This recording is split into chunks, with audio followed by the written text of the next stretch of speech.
You're at a gathering, maybe a birthday party or a work event, or just some casual get-together that someone insisted you attend. And you're standing there holding a drink you're not really drinking while you watch clusters of people talk and laugh, with an ease that feels almost alien. They lean into each other's stories and interrupt with excitement and seem to know exactly when to speak and when to listen, like they're all dancing to music you can't quite hear. And you're calculating, watching your own face in your mind and wondering if you're smiling too much or not enough. You're preparing sentences that you'll probably never say while staying aware of your hands, your posture, the exact angle of your body. You're participating in a performance of casualness that feels anything but casual. Later, you'll go home and replay the evening in fragments. That moment when you said something and no one really responded. That joke that landed flat. That conversation you couldn't quite enter, even though there was a gap and you wanted to. And you'll feel it again, that particular heaviness that doesn't have a simple name. Not quite sadness, but more like a homesickness for a place you've never been. A longing for a type of connection that seems to come so naturally to everyone else. This is the silent struggle. The one that doesn't announce itself. The one that exists in the space between wanting and having, between reaching and touching. It's the experience of being surrounded by people and still feeling profoundly alone. Of wanting friends desperately, while simultaneously feeling incapable of making them. Of watching others form bonds with what looks like effortless gravity while you remain in orbit, never quite pulled in. What makes this struggle particularly cruel is its invisibility, because when someone is physically injured, the world can see it. And when someone is grieving, there's a narrative people understand. But when someone struggles to make friends, when someone feels fundamentally disconnected from the human experience of belonging, there's no cast to sign, and no funeral to attend, and no obvious marker of their pain. They show up to work and function, and might even seem fine. But inside there's a constant low hum of isolation, a background radiation of loneliness that colours everything. And our world makes this worse because we live in an era of performance, of curated social media feeds that show everyone else's friendship montages, their group photos, their inside jokes, their effortless belonging. Every scroll is a reminder of what you don't have, and every post is evidence that connection is happening everywhere except in your life.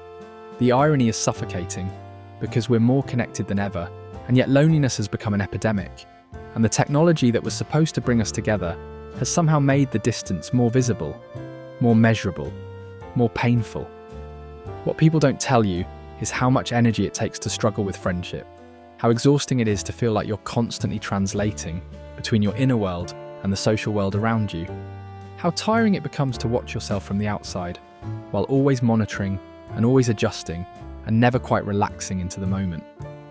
Other people seem to move through social situations like water, fluid and natural and unthinking. But for you, every interaction feels like walking through something thick and resistant, where every step requires intention and effort. And perhaps the hardest part is the shame, because friendship isn't supposed to be difficult. It's not like career success or artistic talent. Things we accept that some people naturally have more of because friendship is supposed to be human, basic, fundamental. When you struggle with it, there's an unspoken message that echoes, something is wrong with you. Not just that you lack a skill, but that you lack something that makes you human in the way others are human. So you learn to hide it and develop explanations. You're busy, or you're introverted, or you prefer small groups, or you're selective about who you spend time with.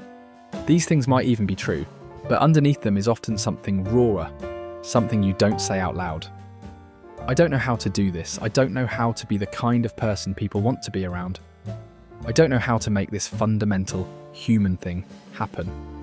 But here's what I want you to understand right from the beginning. Your struggle is not evidence of your deficiency. It's evidence of something much more complex, much more layered, much more worthy of compassion than you've probably allowed yourself to feel. The difficulty you experience in making friends isn't a simple failing, but the result of psychology and history, and patterns laid down long before you were conscious enough to choose them. And understanding this, really understanding it, is where everything begins to shift. Because you're not broken, and you're not fundamentally unlikable, and you're not missing some piece of humanness. You're someone whose nervous system learnt to be careful, someone whose early experiences shaped how you perceive safety and threat in social spaces, someone whose mind developed particular patterns of protection that, while they might feel like barriers now, once served a purpose. And understanding this story, your story, is the first step toward writing a different one.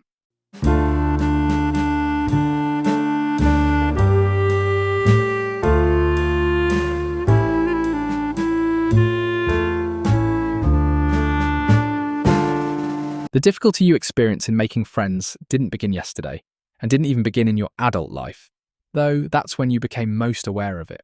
The roots go deeper, into soil you might not even remember, into the earliest relationships that taught you what connection means and whether it's safe. There's a concept in psychology called attachment theory, and while it might sound clinical, it describes something achingly human: the way we learn love. In our earliest years, we're learning not just whether our needs will be met, but whether the world of relationships is predictable, safe, responsive. A baby cries and someone comes or doesn't. A toddler reaches out and is embraced or dismissed. A child shares excitement and sees it reflected back in a parent's eyes, or sees distraction, irritation, absence. These moments, thousands of them, stack into patterns and into expectations and into a working model of how relationships function and what you can expect from other people. And here's the tender truth: if those early relationships were inconsistent, if love felt conditional, if attention had to be earned or carefully managed, your nervous system learns something. Connection is dangerous, people are unpredictable. Safety comes from control and from distance and from not needing too much. You might not remember the specific moments, but your body remembers. Your body remembers what it felt like to need and not receive, to reach and find emptiness, to be yourself and discover that yourself wasn't quite acceptable. And so you learnt to modulate, to present a version, to hide the parts that felt too much, or too needy, or too vulnerable. You learned that full presence was risky, and that true exposure could lead to rejection or abandonment, or that particular flavour of loneliness that only exists in the presence of someone who's supposed to care but doesn't. This isn't about blaming parents or caregivers, because most of them were doing their best with their own unhealed patterns, their own attachment wounds. But understanding this helps explain why friendship feels so difficult now. Because what you're carrying isn't just social anxiety or shyness, but a deeply embedded belief that connection might hurt you, that people might leave, that being fully yourself is too risky, that your needs are too much. And that's when there's the brain itself to consider. The possibility that yours is simply wired differently, not better or worse, but differently. If you're neurodivergent, if you have ADHD, or if you're autistic, or if your sensory system experiences the world at a different volume, then the social world might genuinely operate on frequencies you don't naturally tune into. The unspoken rules and the subtle cues, and the dance of conversation that others seem to navigate instinctively, might require conscious translation for you. This isn't a deficit, but it does mean you're often working harder and processing more and trying to decode what others absorb without thinking. And that effort, that constant translation, creates exhaustion, unlike anything most people understand, which means that social situations that energize others might deplete you. It means you might miss the moment to join a conversation, not because you're not interested, but because by the time you've processed what's being said and formulated a response, the conversation has moved 3 turns ahead. Or perhaps your struggle with friendship is rooted in past rejection. Maybe there was a specific event, a betrayal, or a public humiliation, or a moment when you opened yourself and found only cruelty on the other side. Or maybe it was subtler, years of being the last one picked, the odd one out, the person who was tolerated but never truly chosen. These experiences don't just hurt in the moment, but create a lens, a filter through which all future social interactions are viewed. Your mind, trying to protect you, develops patterns of prediction and starts looking for signs of rejection before rejection happens. It interprets neutral expressions as negative and reads hesitation as disinterest, and takes a delayed text message and spins it into evidence of your unworthiness. This isn't irrational, but your mind trying to prevent future pain by spotting danger early. But the cost is that you start seeing rejection everywhere, even in spaces where it doesn't exist. You become hypervigilant, always scanning and always braced for the inevitable moment when people realize you're not worth keeping around. And so you might catastrophize and imagine the worst possible outcome of every social interaction. You might convince yourself that if you text first, you're being annoying. If you suggest getting together, you're imposing. If you share something personal, you're oversharing. Your mind runs through elaborate scenarios where every possible thing you could do leads to rejection, judgment, abandonment. And so the safest option becomes doing nothing, saying nothing, risking nothing. There's also the weight of negative self-perception. Because somewhere along the way you developed a story about yourself. I'm boring, I'm awkward, I'm too intense, I'm not interesting enough, I'm too much or not enough. And this story became so familiar, so embedded, that you stopped questioning it, and it became fact. And facts don't need to be examined because they just are. But here's what's happening. You're not objectively seeing yourself, but seeing yourself through a lens ground down by past experiences, by internalized criticism, by the accumulation of moments when you felt less than. And that lens distorts everything. It makes you interpret your nervousness as evidence of unlikability rather than as evidence of caring. It makes you see your thoughtfulness as awkwardness rather than as depth. It makes you believe that the version of yourself that shows up in social situations is the true version, rather than understanding that it's a version constrained by fear. The truth is that making friends is difficult for you not because of a single cause, but because of a constellation of factors, psychological and neurological and historical, that have layered themselves into your experience. Some of these factors you were born with, and some were shaped by early relationships, and some were created by specific experiences of pain or rejection, and they all interact, creating a particular kind of challenge that feels both deeply personal and somehow insurmountable. But understanding these roots doesn't just explain your struggle, it also begins to create space between who you are and what you've experienced. Because when you can see that your difficulty with friendship is the result of specific, understandable factors, rather than some fundamental flaw in your being, something shifts. The shame begins to loosen, and the self-blame begins to quiet. And in that space, something new becomes possible. You're not struggling because you're broken, but because your system learnt to protect itself in ways that, while they kept you safe from certain kinds of pain, also kept you separate from certain kinds of connection. And that's not a character flaw, but just the human story of adaptation and survival. And the question now is whether those old protections still serve you, or whether it might be time to learn new ways of being in the world of relationships.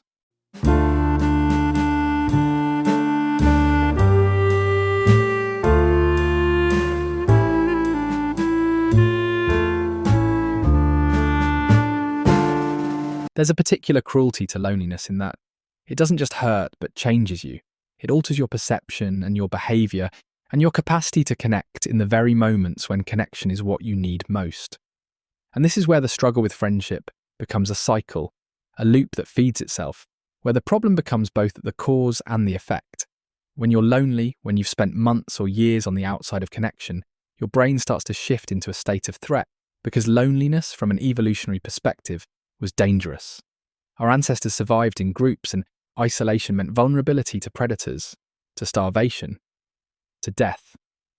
And so our brains are wired to treat prolonged social isolation as an emergency. Your nervous system begins to operate as if you're under threat even when you're physically safe. And when you're in threat mode, your perception narrows, and you become hypervigilant to signs of rejection, to indicators that you're not welcome, that you don't belong. A neutral facial expression reads as disapproval, and a pause in conversation feels like judgment. And someone not laughing at your comment becomes evidence of your social inadequacy. Your brain, trying to protect you, starts seeing social danger everywhere, because it's looking for proof that you should stay isolated. And isolation, while painful, is at least predictable. It's safer than the vulnerability of reaching out and being rejected again. This is the bitter paradox. The more you need connection, the harder it becomes to create it.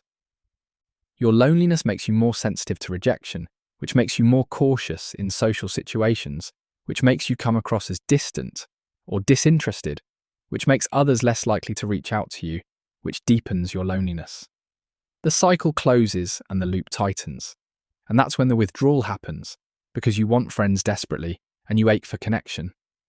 But the fear of rejection and the exhaustion of social performance and the anticipation of failure all become too much. So you start declining invitations and stop initiating and convince yourself that it's easier to stay home, that you prefer solitude, that you're fine on your own. And in some moments this is genuinely true, because the relief of not having to perform, not having to manage your anxiety, not having to face the possibility of rejection, it's real. But underneath that relief is something else. A grief, a longing, a quiet voice that keeps asking, what if? What if you had gone? What if you had tried? What if this time would have been different?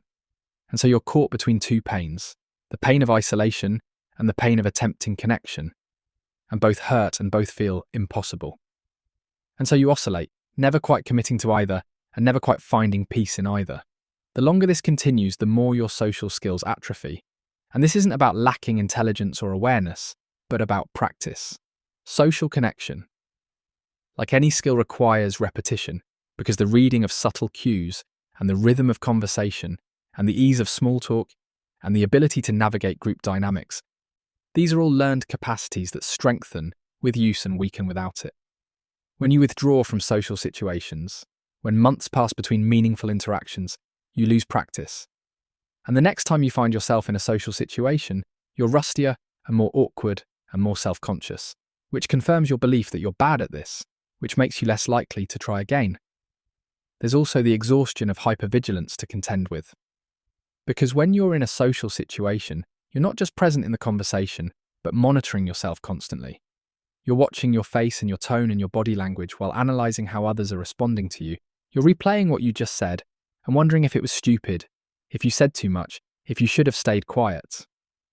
You're simultaneously in the moment and outside of it, observing yourself with the critical eye of someone who expects to fail. This split awareness is utterly draining, because other people can be present in conversations without using half their mental energy to monitor their performance. They can listen fully because they're not simultaneously crafting and rehearsing their next response. They can relax into interaction because they're not braced for rejection.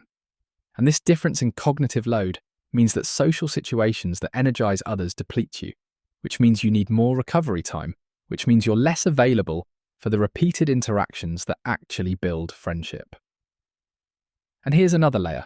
The safety of isolation becomes familiar and becomes your baseline. The discomfort of loneliness becomes preferable to the acute anxiety of social exposure, because you know how loneliness feels. It's a steady ache, a background hum. But social anxiety and social rejection and social failure, these are sharp pains, unpredictable and overwhelming. And so your system chooses the devil it knows. It chooses the chronic over the acute wound. But what you might not realize is that this choice isn't neutral, because every time you choose isolation over risk, you're reinforcing the pattern. You're teaching your nervous system that social situations are too dangerous to approach, and you're strengthening the neural pathways of avoidance while weakening the pathways of connection. Not because you're weak or because you're choosing wrong, but because your brain is doing what brains do, learning from experience and adapting to what feels safest in the moment.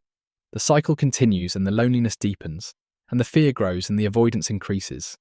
And you find yourself further and further from the connection you desperately want, trapped in a pattern that feels both self-created and utterly beyond your control. Because in a sense it's both. You're making choices, but you're making them from within a system that's been shaped by factors you didn't choose. Your early relationships and your past experiences and your neurological wiring and your accumulated pain. And this is where understanding becomes necessary, because you can't break a cycle you don't see, and you can't change a pattern you don't recognize. But once you understand how loneliness changes perception, how withdrawal feeds itself, how hypervigilance creates exhaustion, how avoidance strengthens fear, once you see the mechanism, you can begin to work with it differently, not by forcing yourself to be different, but by gently interrupting the loop, by creating small moments where the pattern doesn't get reinforced, where a different outcome becomes possible.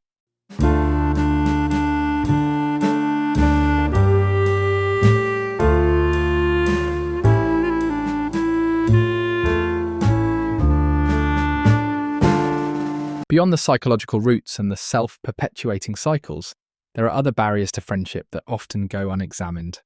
These are the subtle beliefs and the unconscious expectations and the invisible standards that make connection harder than it needs to be.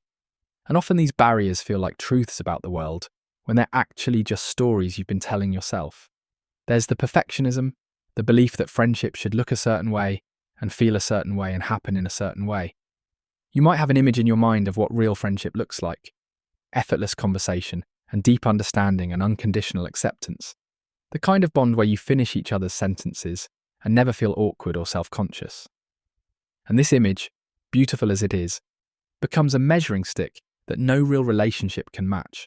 So you meet someone and you have a conversation that's pleasant, but not profound. And instead of seeing this as a beginning, as a first note in what could become a melody, you see it as evidence that this isn't it. This isn't the friendship you're looking for. And so you don't follow up and don't suggest meeting again and wait for the perfect connection, the one that feels easy and natural and destined from the first moment. But friendship doesn't usually work that way.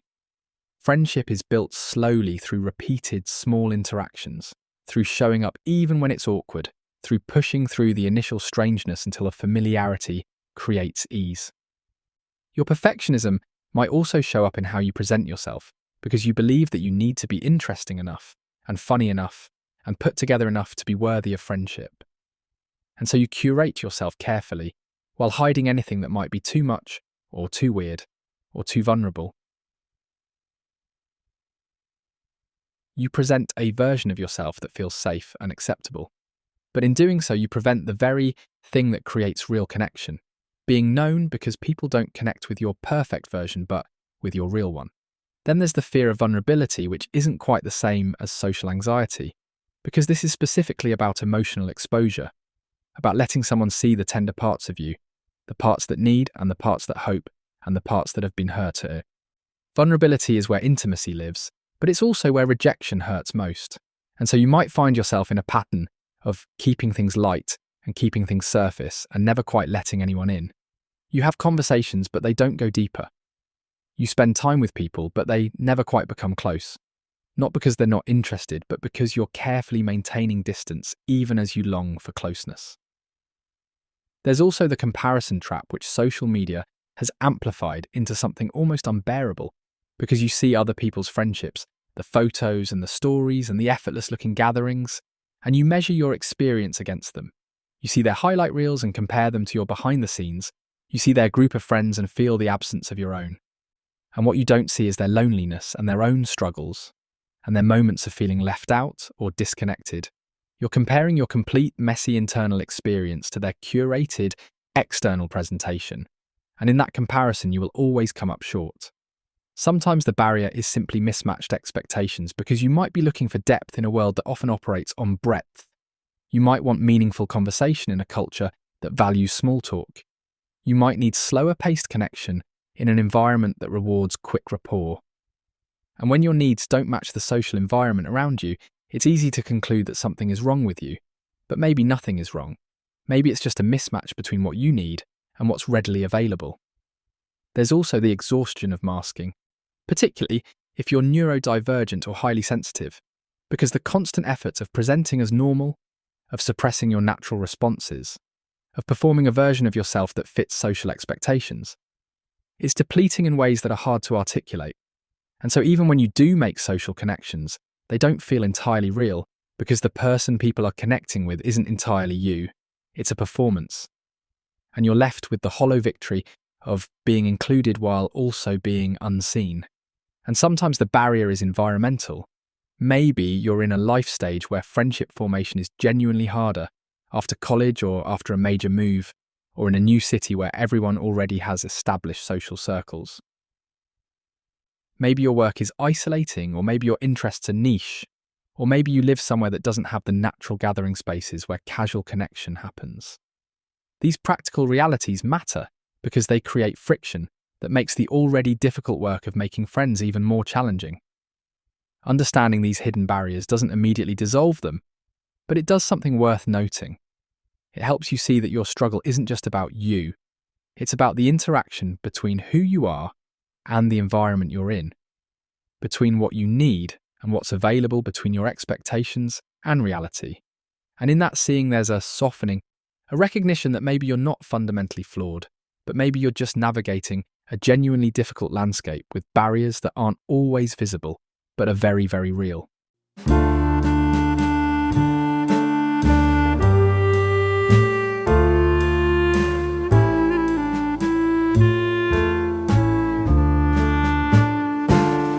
Here's something that might shift how you see your struggle. Friendship is a skill, not a fixed trait. It's not something you either have or don't have, like eye colour or height, but something that can be developed and practiced and learned, albeit imperfectly, slowly, with setbacks and failures along the way. This reframing matters because it moves you from a place of identity. I am someone who can't make friends, to a place of capacity. I haven't yet developed ease with making friends, but that can change.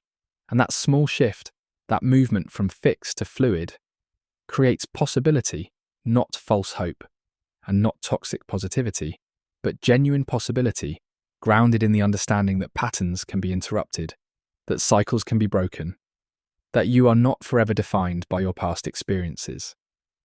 But breaking these patterns doesn't happen through force, and doesn't happen by bullying yourself into being more social, or by pushing through your fear with sheer willpower, or by trying to become someone you're not.